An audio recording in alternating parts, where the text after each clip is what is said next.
నమస్కారం. నా పేరు శ్రీరామ్ శర్మ.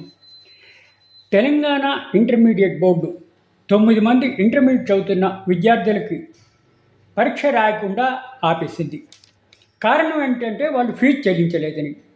ఆ సదరు స్టూడెంట్స్ అనేదేంటి, మేము ఫీజు చెల్లించాము అయినా కూడా ఇలా తప్పుగా మమ్మల్ని రిజెక్ట్ చేస్తున్నారు, ఇది చాలా తప్పు, మా కెరీర్ పాడవుతుంది, ఇయర్ వేస్ట్ అవుతుంది, మమ్మల్ని అలౌ చేయండి అంటే కూడా ఇవి వినకపోతే గౌరవ తెలంగాణ హైకోర్టులో రిట్ పిటిషన్ ఫైల్ చేశారు. ఈ 9 మంది విద్యార్థులు మమ్మల్ని అన్యాయంగా పరీక్ష రాయట్లేదు, ఇయర్ వేస్ట్ అయిపోతుంది, కాబట్టి మాకు పరీక్ష రాసేటట్టు ఆదేశాలు ఇవ్వాలి అని గౌరవ తెలంగాణ హైకోర్టులో రిట్ పిటిషన్ ఫైల్ చేస్తే ఇది సింగిల్ జడ్జి ఈ ఇరుపక్షాల వాదనలు విని జస్టిస్ ఈవి వేణుగోపాల్ గారు ఆదేశించారు, ఇంటర్మీడియట్ బోర్డుని వీళ్ళ ఇయర్ వేస్ట్ చేయకుండా ఎగ్జామినేషన్ రాయడానికి అలో చేయండి.